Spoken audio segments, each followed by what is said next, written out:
Comenzamos con otro tema que nos afecta muchísimo. Bueno, yo creo que todos los temas nos afectan, pero este especialmente porque tenemos que andar un poco avisados. Es curioso que las agencias de protección de la salud, que deberían ser las agencias que protegen nuestra salud, no sean las entidades que nos están avisando o diciendo las cosas tal y como honestamente deberían ser. Y claro, siempre, como siempre, la iniciativa tiene que salir del pueblo, tiene que salir de nosotros, que nosotros mismos nos estemos avisando e informando. El año pasado la Organización Mundial de la Salud trató por todos los medios que la población mundial se inyectara una vacuna por una falsa pandemia, como era la gripe A. Pero bueno, gracias a la acción de muchas personas se destapó una información que no nos dieron los medios de comunicación, sino todo lo contrario. Yo recuerdo esos titulares de pandemia y pues bueno, pues gracias a una serie de personas que estuvimos trabajando en el tema y estuvimos trayendo, a Alicia de Alice, que trajo a ese mítico vídeo ya de Teresa Forcades, y luego la trajimos a Barcelona, etcétera, y bueno, una serie de personas que estuvimos peleando, primero frente a ataques, pues bueno, conseguimos que en España el 90% de la gente no se vacunara. Muy bien, pues hasta ahí perfecto. Resulta que entonces luego sale una noticia diciendo que van a invertir unos... importante matizar, esos 40 millones de vacunas ya los habíamos pagado entre todos, ¿no? Entonces se sacaron que había que pagar otros 40 millones de euros para destruir esas vacunas. Que yo siempre digo, que a mí me dan 40 millones de euros y un martillito y vamos, las destruyo encantado de la vida, una a una, vamos. Y bueno, y después de esto nos encontramos con la graciosa sorpresa de que este año, pues a todos los que van a ponerse esa vacuna de la gripe estacional de cada año, resulta que nos han incluido también en la gripe estacional, no digo ocultándolo, pero simplemente no dándole difusión, nos han incluido la famosa vacuna de la gripe A. Pues claro, esto ya dice, no quieres té, toma 2 tazas, ¿no? Entonces, bueno, pues hay una serie de personas que estamos pues, también tratando de decir el por qué nos obligan y por qué tanto interesa que nos vacunemos. Y entre ellos hemos coincidido en algún programa de radio pues con una persona que, bueno, que tiene muchísima información porque él es doctor y es el presidente de la Liga por la Libertad de la Vacunación. Él es licenciado en Medicina, especialista en rehabilitación, posgraduado en salud pública, autor de varios libros sobre vacunas, neurología, cáncer y alimentación, coordinador de los cursos de medicina naturista en la Universidad de Barcelona y Gerona y presidente de la Liga por la Libertad de Vacunación. Médico naturista y con todos ustedes les dejo con Xavier Uriarte.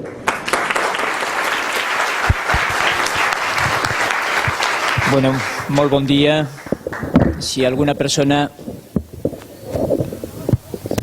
té dificultat amb el català, tranquil, soc castellano parlant, el meu català és molt comprensible y si hi ha alguna dificultat me digueu, hi ha companys, hay compañeros mexicanos, colombianos, de otros países, pues vamos a ir haciendo medio a medio, Castellano porque se va a grabar en toda España. Entonces vamos a ir hablando en castellano. Bien, yo estoy aquí como representante de todo una suma de esfuerzos en cuanto al trabajo y en cuanto a la información que se ha ido vertiendo no solamente en España, en Europa y en otros continentes, concretamente el continente americano. Llevamos desde hace 23 años trabajando, por lo tanto hemos ido aguantando muchas lluvias como la que se tuvo que aguantar el año pasado, de los medios de comunicación, de las universidades, de los gobiernos y la industria que estuvo agazapada, a veces la industria no necesita mostrar sus arpas, sino que a través de las universidades, a través de los gobiernos y a través de la prensa ya tiene suficiente.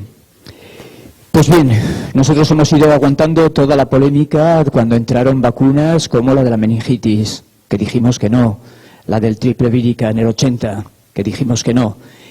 Y ahora ha sido un muy buen momento para poderos hacer una didáctica de lo que, tras ocurrir en el año 2009, ha ido ocurriendo desde 1970-90 con las primeras vacunas, 1800, siglo XIX, 1900, después de la Segunda Guerra Mundial, y veréis cómo esta lección que hemos tenido del año 2009 con la gripe la podemos aplicar perfectamente a las diferentes generaciones de vacunas que han ido apareciendo a lo largo de estos 200 años. También os quería comentar que esta opinión que os digo y esta información es contrastada, pero no solamente por compañeros de aquí y compañeros de España, sino de Europa y de otros continentes, como os he dicho. Esto es interesante porque el 4 al 10 de octubre posiblemente os llegó que en Gerona se hacía la Semana Internacional de Víctimas de las Vacunas, en el que 11 países del continente europeo, básicamente, a quienes fueron invitados, estuvieron durante una semana, y asociaciones de hepatitis, asociaciones del mercurio, afectación del mercurio, afectación del papiloma, del tétanos, asistieron y relataron sus testimonios, como era la finalidad de la semana. Reconocer que hay víctimas. Claro, las instituciones, el periodismo, las universidades, como siempre, desde el año 95, si alguna persona me quiere después preguntar por qué digo el año 95, es un año básico porque comprobamos que medios de comunicación, universidades y gobiernos se ponen de acuerdo para bloquear toda la información de las personas que están por una libertad de vacunación. Por lo tanto, en la semana fue clarísimo que el testimonio de los afectados justo llegó, si no a través de la información electrónica, pero en ningún momento, salvo la televisión de Cataluña, en un pequeño programa de unos 5 minutitos, le interesó el tema, porque saben que si dan cualquier información, el escándalo será máximo. Otra cosa que os quiero comentar, para que tengáis un análisis no solamente de la gripe, sino de cualquier vacuna, que todo lo que se publica en todas las revistas científicas de reconocimiento internacional, afectan los comités de redacción que están insuficientemente dotados para poder registrar si se dice verdad. Y aceptan que hasta un 33% de lo que se envía a los consejos de redacción está manipulado. Y no dicen más cifras, pero consideran que en las revistas donde los médicos, enfermeras y todos los licenciados y diplomados se nutren, aceptan que hay tal llegada de información que la contaminada, manipulada y elaborada por intereses muy concretos llega incluso al 30%. Una cuestión importante. Actualmente, en declaraciones de investigadores de esta España, dicen que si no investigasen con dinero de las grandes industrias, no habría en este país investigación. ¿Qué quiere decir esto? Que el 99% del dinero en investigación sale de las cárnicas, de las veterinarias, de las alimentarias. Y se investiga lo que les interesa, porque si no, te morirás de hambre. Por lo tanto, el 99% del capital, y ya os diré cómo luego se ha hecho legal este capital, vendría dado por los intereses comerciales de las industrias que tienen peso mayor en esta España. el Plan Bolonia representaría una legalización europea de la entrada de la industria en los laboratorios públicos que son nuestras universidades públicas. El Plan Bolonia significa dar entrada al capital de las industrias para que financie todas las investigaciones que se hacen en los laboratorios de nuestras universidades públicas. Por lo tanto, se está utilizando una estructura pública con dinero privado para investigar lo que les interesa comercialmente. Esto cualquiera que quiera ver, España está en el ranking actualmente. Desde hace 10 años los laboratorios fueron cerrando sus unidades de investigación y trasladan a los laboratorios de las universidades. España está en el ranking. Es la que más presta a los laboratorios, a la industria, perdón, los laboratorios con financiación pública. Por lo tanto, es importante saber que gran parte de toda la información científica está envuelta de mentira. Esto es muy importante.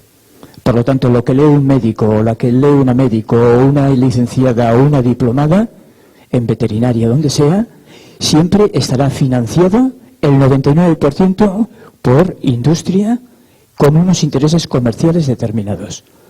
Por lo tanto, esto es importante saberlo cuando estamos hablando y recibiendo una información.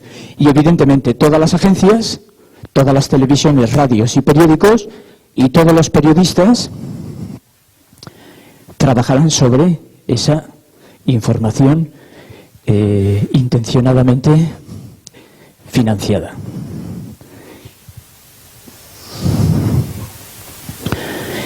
Actualmente se consideraría que como cuarta causa de situaciones de enfermedad desde la década de los 90 se consideraría que estaría producida por los fármacos. O sea, ya hemos pasado del siglo XX, 1900, a que la primera era afecciones por infecciones, cáncer, cuestiones cardiovasculares, accidentes.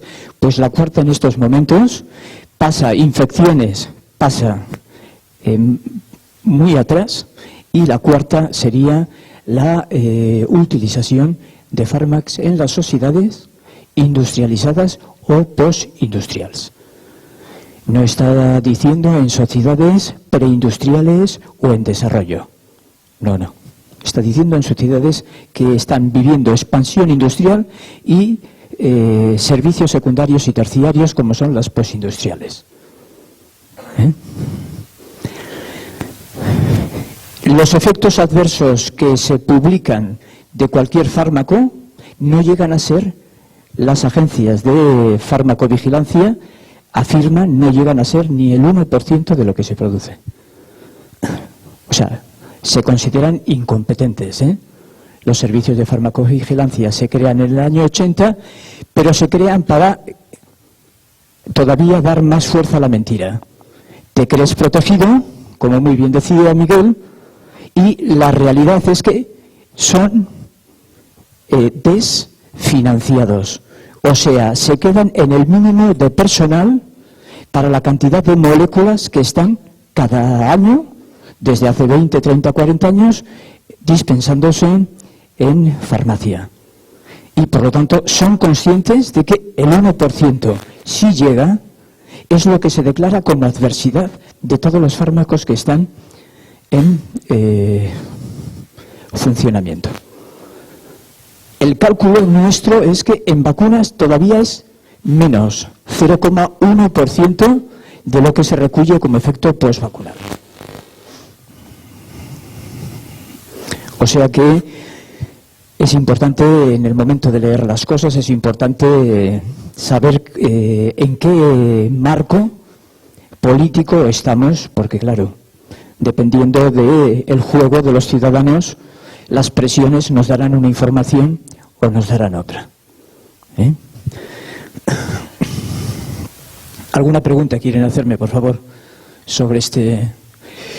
También es cierto que he dado unas cifras que pueden ser matizables, Si he dicho 99, pueden ser un 99,9 o un 89, Depende de sectores, porque también el Estado invierte a nivel del dinero público, en investigación, también. Si alguien quiere hacer una pregunta, me diga y así voy pasando a... Bien.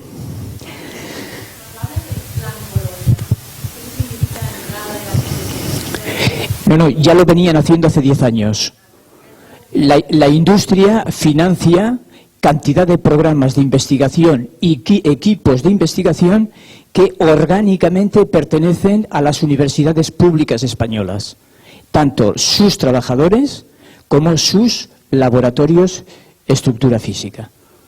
Ya viene, porque en el año 90 se dan cuenta de que no se pueden vender ya tantas moléculas. Está contaminado el ambiente, infectado de cantidad de moléculas. Por lo tanto, la investigación que hay que hacer es carísima ya. Y la comercialización para vender, habiendo 20 vendedores para el mismo producto, tiene que ser carísima. Y se dan cuenta que la comercialización se encarece, la investigación, y entonces lo primero que hacen es cerrar sus equipos de investigación y los trasladan a las universidades europeas. Pero esto ya sucedía antes de Bolonia. Por eso dice Bolonia, el gran peligro de Bolonia, que ya venía, es que la teórica en la formación en un universitario ya nos la estarán secuestrando por la práctica y por la experimentación posterior. Por lo tanto, los profesores seremos cadena de transmisión de lo que el comercio quiera que enseñemos.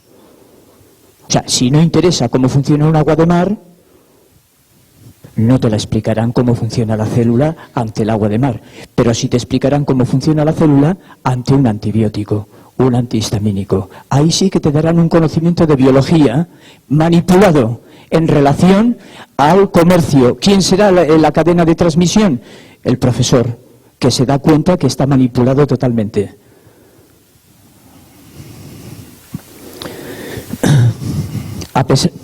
Dígame.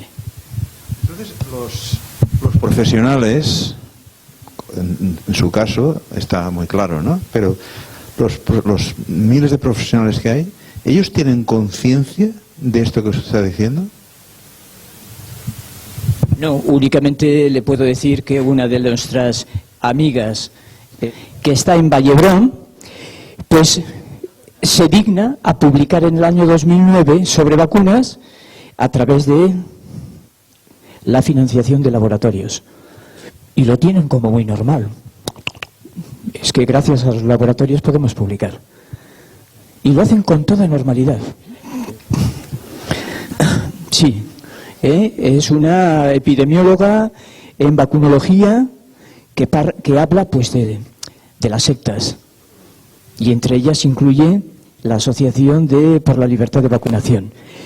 Normalmente el sistema tiene 4 maneras de neutralizar, sin diálogo, lo que le incomoda: ignorando, comprando o ridiculizando. Y en este aspecto, pues a buen sitio vamos a ir para que nos ridiculicen. Dígame. ¿Puede tener repercusiones el hecho de no querer vacunarse? Porque estaba viendo que de Venezuela, pero vivo aquí. El tema es que había una cantidad de personas que estaban sufriendo de sarampión hace poco y sí, está habiendo un seguimiento por no querer vacunarse. Claro, yo donde vivo, en Sabadell, no quiero vacunar a mi hijo y también estoy sufriendo como un acoso, tanto en el colegio como en el CAP. Quería saber si hay algo legal que en el futuro podamos padecer por esto. Contesto ahora, un poquito me deja transitar por lo que he estado explicando. Por lo tanto, nos situamos en el 2009, nos situamos con una situación que ha sido de las más diáfanas, de las más claras, donde se ha visto que la industria volcada por las vacunas, sin haber epidemia, susodicha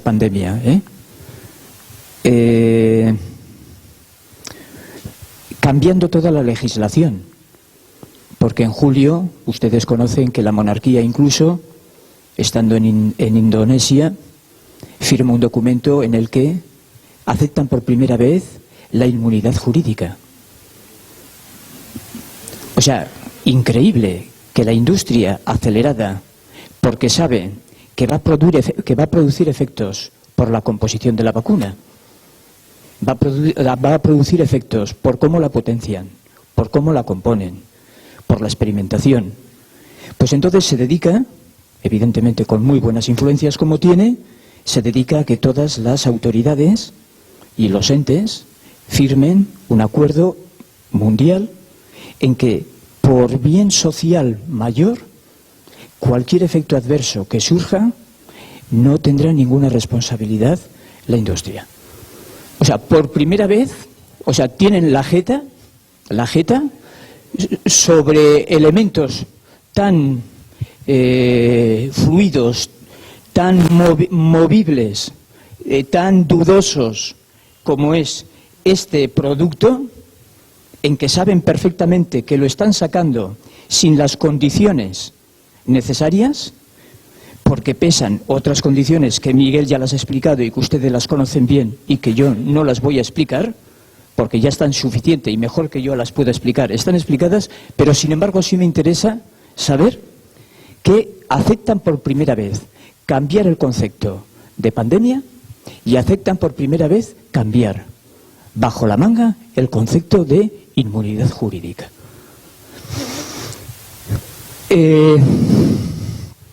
Bien, pero esto, antes de contestar a lo que usted me ha dicho, tiene mucha historia. Y tiene una historia inicialmente en el año 2000. El año 2000, ustedes recuerdan lo que pasó, el septiembre. Recuerdan lo que pasó. Recuerden antes del septiembre lo que pasaba. Recuerden después del 2000 lo que pasó. Pues en el 2003 la crisis es clarísima.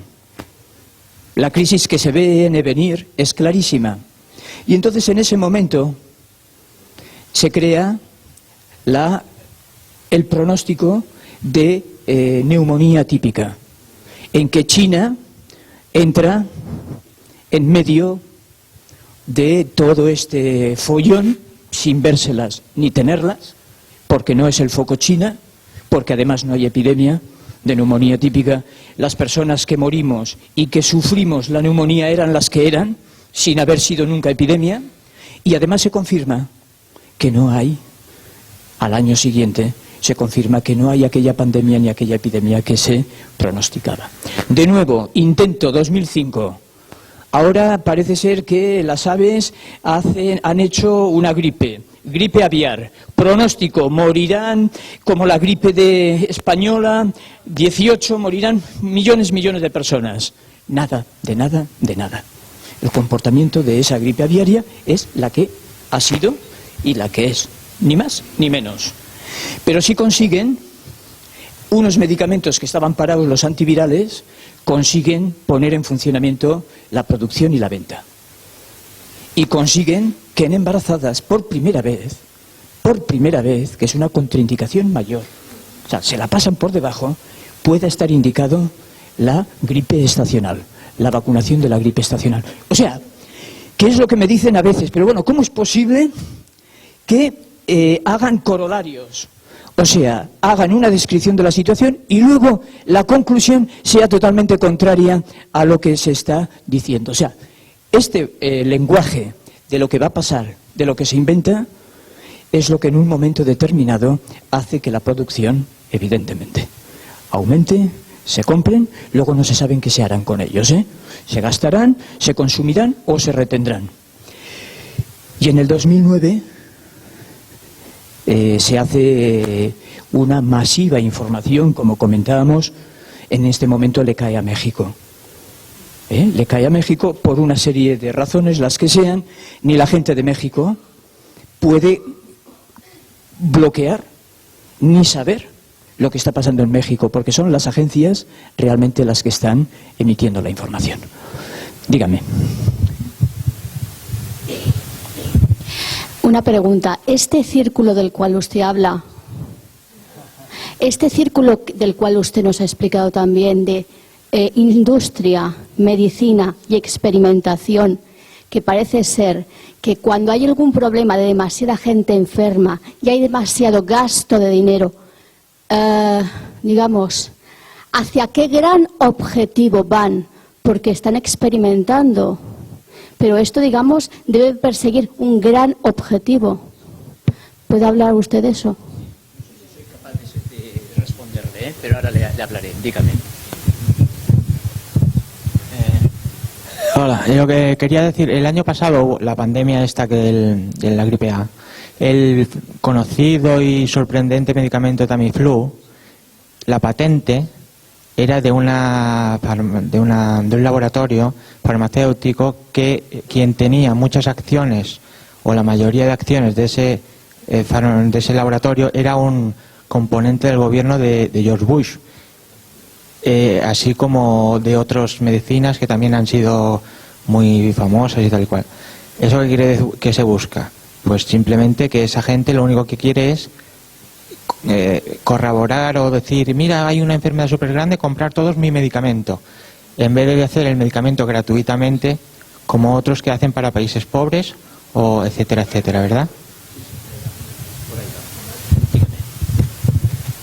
Hola, yo me gustaría decirle dos cosas. La primera es si podría enviar un mensaje de conciencia a los padres para que así dejaran de vacunar a sus hijos.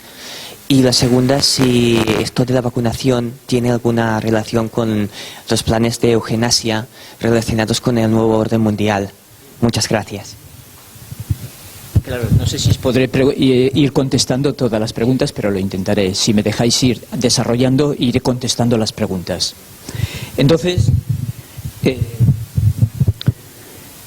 se ve clarísimamente en este modelo de la gripe, que hay unos intereses, posiblemente la época que mejor se han descrito, los intereses de personalidades políticas en el mundo de la industria, en el mundo de la ciencia y en el mundo del periodismo. Posiblemente, yo creo que lo bueno del año 2009 es que se pudo, con gente muy bien documentada, que en esa industria intervienen los cuatro poderes: el de la ciencia, el de la política, el de la economía y el de la prensa. Bien, entonces nosotros todavía hicimos un salto más y dijimos, vamos a ir al año 2030, en esta pedagogía que os he comentado, no solamente de la vacuna de la gripe, porque nosotros como asociación, porque nos forzaron los compañeros y los ciudadanos a hacer una declaración, porque nosotros ya desde el año 70 ya habíamos dicho que la vacuna de la gripe, como máximo, nos produciría, como mínimo, nos produciría problemas, como máximo muertes. O sea, que de utilidad ni la estacional. Por lo tanto, no teníamos que emitir ninguna información con esta, porque continuaba siendo la misma. Pero sin embargo la presión fue muy fuerte, nos pidieron una declaración y la hicimos y la publicamos.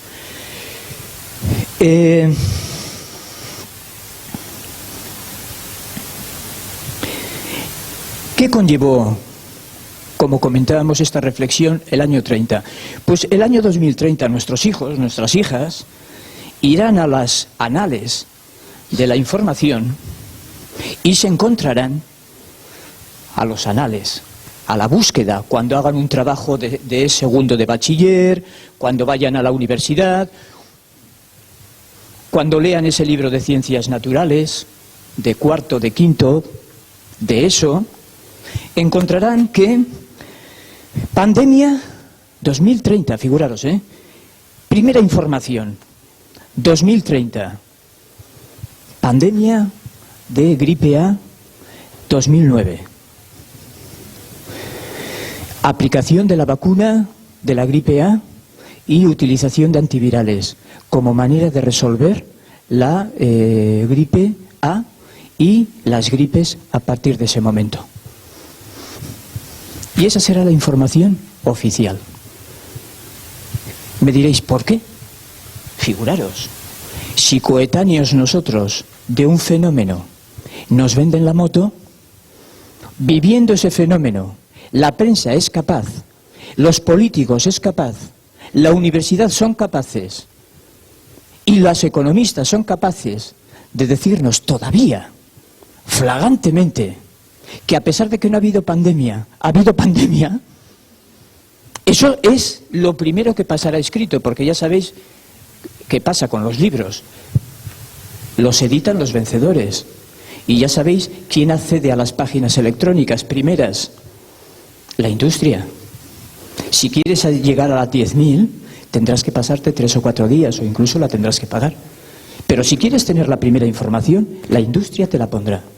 Y te dirá en el año 30 que la pandemia del año 2009 fue solucionada por la vacuna de la gripe A y por los antivirales.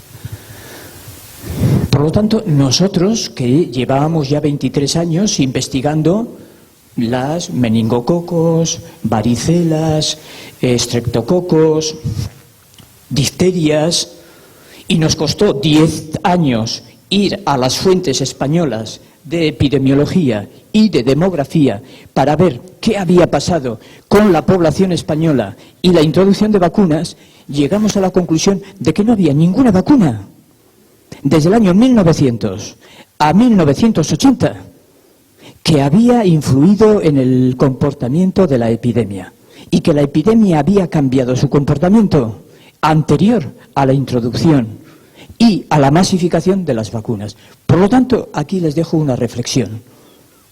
Es que cualquiera, en una investigación, si no va a fondo, como fuimos nosotros, puede ser mentido.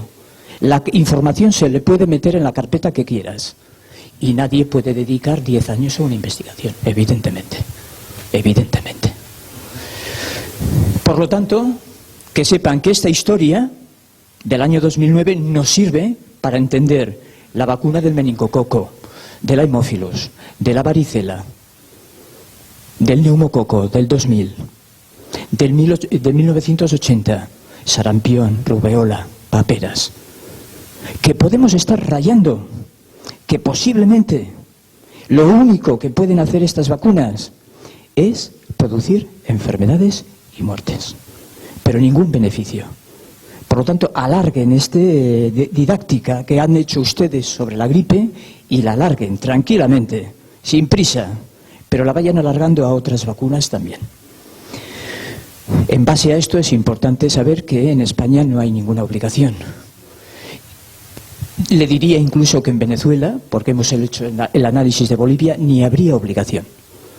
Lo que pasa que los programas colonialistas que decimos, de ONGs y de unidades de sanidad, son de tanta presión que te quedas sola a la hora de decir no.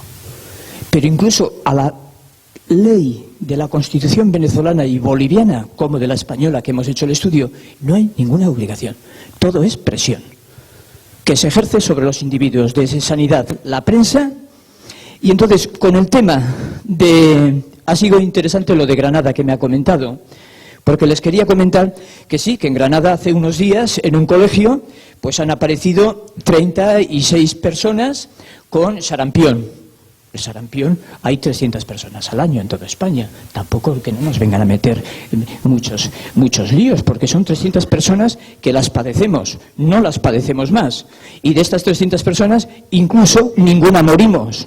En algún año, alguna morimos, pero incluso hay años que ni morimos de complicación del sarampión. Pues bien, al lado de esta información, claro, que la han llevado además a la justicia, porque los padres han dicho que lo hacen muy conscientemente, el no vacunar, porque consideran que es más beneficioso no vacunar que vacunar. Les están llevando ahora a la justicia. Pues bien, desde Gran Bretaña nos llega que desde el año 2003 al 2001 al 2008, la sanidad británica ha silenciado sobre 90 millones de dosis de la triple vírica, ha silenciado 40 muertes y 2.000 efectos graves. Pero figuraros, tiene que ser un periódico británico el que pida jurídicamente a la sanidad británica que limpie las informaciones, saque todas las informaciones, porque si no se las niegan. Tiene que ser a través de una demanda jurídica para que la verdad la digan. Figuraros cómo está el tema de sucio en todas las coordenadas del planeta. Porque estas personas que en Granada han decidido no vacunarse, chapó, porque sabemos que con la triple vírica como con otras puede haber muertes súbitas, lesiones neurológicas, sobre mayores efectos que sobre una exposición de 300 personas al año en toda España, sobre 45 millones de personas, podría producir la enfermedad natural. Por lo tanto, ahí queda servido la reflexión, el tema, para que vean, es complejo, y no se paren en hacer el análisis únicamente del 2009. Extiendan el brazo a otras porque no irán mal enfocados, ¿eh? En los componentes de las vacunas también introducen componentes que luego desarrollarán la enfermedad. Sí. A propósito. Sí. También ha sido muy interesante el estirón que ha dado en la información el fenómeno del 2009. Por primera vez se acepta que los acompañantes de las vacunas ya no son acompañantes, sino compuestos tóxicos de las vacunas. O sea, por primera vez se le pone nombre a las cosas. Un mercurio, un aluminio, un escualeno, un sorbitol, un anestésico en fabricación, tiene su nombre, que por ser química está expuesta a toxicidad. Por lo tanto, ya no son elementos que acompañan, elementos tóxicos que se incrementan a la toxicidad propiamente del microorganismo, evidentemente. Quiero dar mi testimonio personal. Bueno, yo nací en Colombia. Recuerdo que cuando tenía 9 años estaba en la escuela, que era una escuela de 400 alumnos, de un pueblo de 25.000 habitantes. Venían pues un tiempo que había que vacunar a todos los niños. De los 400, yo fui el único que se negó a vacunarse. Porque, claro, me decían, es que, bueno, le decía, bueno, ¿quién ha hecho esta vacuna? Ah, pues que lo han hecho científicos, gente muy preparada en el laboratorio y todo eso. Entonces yo le decía, mire, a estas personas yo no las conozco. Por lo tanto, esta vacuna, yo solamente me vacunaré con una vacuna que hagan mi padre, mi madre y el Dalai Lama, nada más. Lo demás no me fío un pelo. Entonces yo fui el único, incluso con riesgo de expulsión, pero yo me mantuve firme de no querer vacunarme. Ahora bien, la segunda parte de la historia. En mi casa era mi padre, mi madre, mis 2 hermanos y yo. Y entonces ellos se vacunaron, porque estaban en la escuela, ellos estaban sodomizados por el sistema, y mis padres también se habían vacunado tiempos antes. Pues empezaron a tener el mismo año la rubeola, todos, menos yo, viviendo en el mismo sitio, comiendo en el mismo sitio. Al año siguiente, el dengue, todos los 4, menos yo. Al año siguiente, la tosferina, menos yo. Al año siguiente, la viruela, menos yo. El año siguiente, el sarampión, todos los 4, menos yo. Por lo tanto, lo que hice fue favorecer mi sistema inmunitario. Yo no cogí ninguna enfermedades y cojo un resfriado cada 5 años que me dura 2 días o a lo sumo 3 días, nada más. Entonces, claro, cuando yo le pido una explicación a los médicos de la medicina académica oficial, es que ellos no tienen respuestas, no las pueden tener. Ellos no dan, porque es decir, a ellos les cuesta mucho trabajo decir, sí, honestamente te digo que has hecho muy bien, no vacunándote, pero no dicen esa respuesta. Pero eso es una cosa, porque actualmente, a la luz del conocimiento, lo que dice este hombre, esta experiencia, tiene una traducción, diríamos, el gran fenómeno que se dio del siglo XVIII al siglo XIX es que apareció la ciencia. El gran fenómeno actualmente es que ojalá desaparezca la ciencia. Pero aprovechando la ciencia del siglo XX, 1900, tiene una respuesta.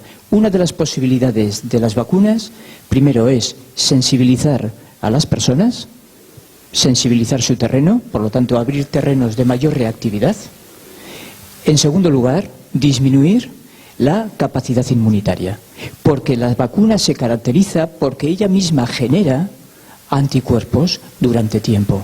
Y saben bien desde Honduras, que lo describieron, que una mantenida producción de anticuerpos durante tiempo depende, la malnutrición que pueda existir puede socavar el sistema inmunitario del individuo y hacerle más sensible a otras infecciones. Ya no digo sensibilidades, infecciones. Por lo tanto, estamos en condiciones de decir, sí señor, esa posibilidad que usted ha vivido es posible y ahora la podemos entender a través del mecanismo de la ciencia. Es verdad. Bueno, es que no queda tiempo, señores. Muchas gracias, muchas gracias.